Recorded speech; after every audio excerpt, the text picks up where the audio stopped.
You know, when we think of these huge, world-changing inventions, we usually picture some genius locked away in a lab for years, right?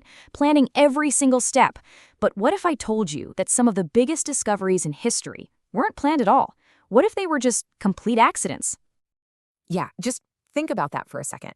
That one moment in your life where you thought, oh man, I have really messed this up. It sounds crazy, right? But history is literally full of stories where a total accident, a complete blunder, turned into an absolute stroke of genius. And today, we are diving deep into the happy accidents that completely changed our world. All right, so let's get into it. And we're going to start with a story that, believe it or not, literally grew out of a complete mess. This is the story of the world's very first antibiotic, penicillin. I mean, it's impossible to overstate how important antibiotics are. They've saved millions and millions of lives. But the one discovery that kicked it all off, it wasn't some grand master plan. Nope, it was pretty much pure dumb luck, mixed with a very sharp eye. So, our story starts with a guy named Alexander Fleming. Now, Fleming was a brilliant Scottish scientist, no doubt about it. But he was also, well, let's just say he wasn't the tidiest guy in the world. And that little detail, it is everything to this story.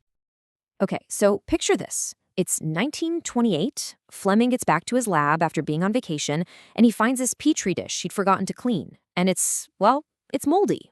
Gross. Now, for 99% of people, the next move is obvious, right? You just toss it in the trash. It's a contaminated experiment, a total failure, end of story. Except not for Fleming. Because this is the moment where everything changes. He looked closer, and he noticed something absolutely incredible. In the area right around the mold, the bacteria was gone. It was just clear. He didn't see a mess. He saw mystery. He realized that mold was secreting something that was actively killing the bacteria. And that single observation in that one messy lab led directly to penicillin, the world's first antibiotic. And its impact? I mean, just look at the numbers. Today, in the US alone, we're talking over 80 million prescriptions for it every single year, all because one guy was a little messy and didn't clean up before he went on vacation. Just wow. All right, so our next story follows a really similar pattern. But we're shifting gears from a world-changing medicine to something you probably use all the time without even thinking about it. This is the story of how a simple, everyday annoyance turned into a brilliant idea. Okay, so if you've ever taken a walk through the woods or a field and come back with your pants and your dog covered in those little sticky burrs, you know exactly how this story begins. It's so annoying, right? But for one person, that frustration was actually an inspiration. So let's meet George de Mestral. He's a Swiss engineer, and back in 1941, he was out for a hike with his dog. And yeah, they both came back totally covered in these stubborn little things. But just like Fleming, instead of just getting annoyed and picking them off, he got curious.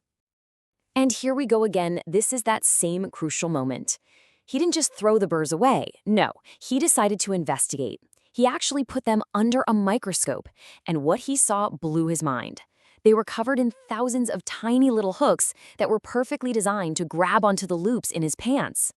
And that observation, right there, was the spark. He thought, hey, what if I could copy this? What if I could make this hook and loop system myself? It took him years to perfect, but eventually he created one strip with stiff little hooks and another with soft loops. He called it Velcro, and a whole industry was born, all from an annoying walk in the woods. Okay, for our final story, we've got one that's a bit different. This invention didn't just begin as an accident. It began as a complete and total failure. I mean, it was the literal opposite of what the inventor was trying to create. We're talking about the Post-it note. You know, that little square of paper on probably every desk in the world. It seems so simple, so perfect. But the special glue that makes it work, yeah, that was considered a useless flop for years. So let's meet Spencer Silver. He's a scientist at 3M, and back in 1968, he had one job: create an incredibly strong, powerful glue, a super adhesive, and he failed. He failed spectacularly. Instead of a super strong glue, what he ended up with was this weirdly weak one. It was sticky, sure, but you could peel it right off without leaving any gunk behind. You could use it over and over. But because it wasn't permanent, Everyone thought it was completely useless, a total failure. It was an invention without a problem to solve. That is, until 4 years later. Enter Art Fry, another scientist at 3M. Fry sang in his church choir, and he had this really annoying problem. The little scraps of paper he used as bookmarks kept falling out of his hymn book. Then he had a light bulb moment. He remembered Spencer Silver's failed glue. He thought, what if? He dabbed a little on a piece of paper, stuck it in his book, and it was perfect. It stayed put, but he could move it without ripping the page. The failed glue had finally found its calling. The Post-it note was born. Okay, so let's recap. We've got penicillin, Velcro, and the Post-it note.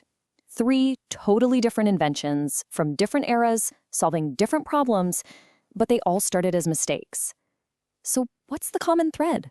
What is the secret recipe for a happy accident? I mean, think about it. Whether it's a moldy dish or a sticky plant, the beginning of the story always looks like a problem, not a solution.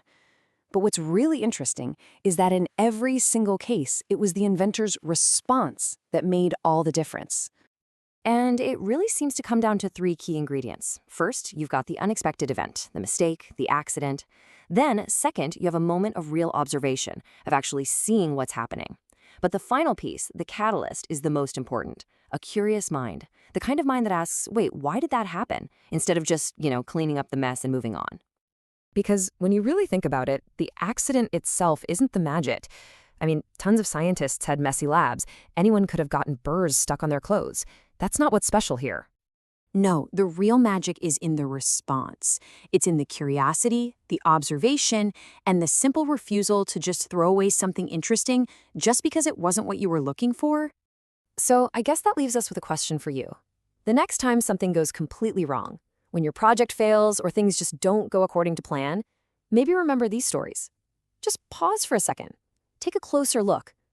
Because your biggest mistake might just be your next great idea waiting to be discovered. The only question is, what will you do with it?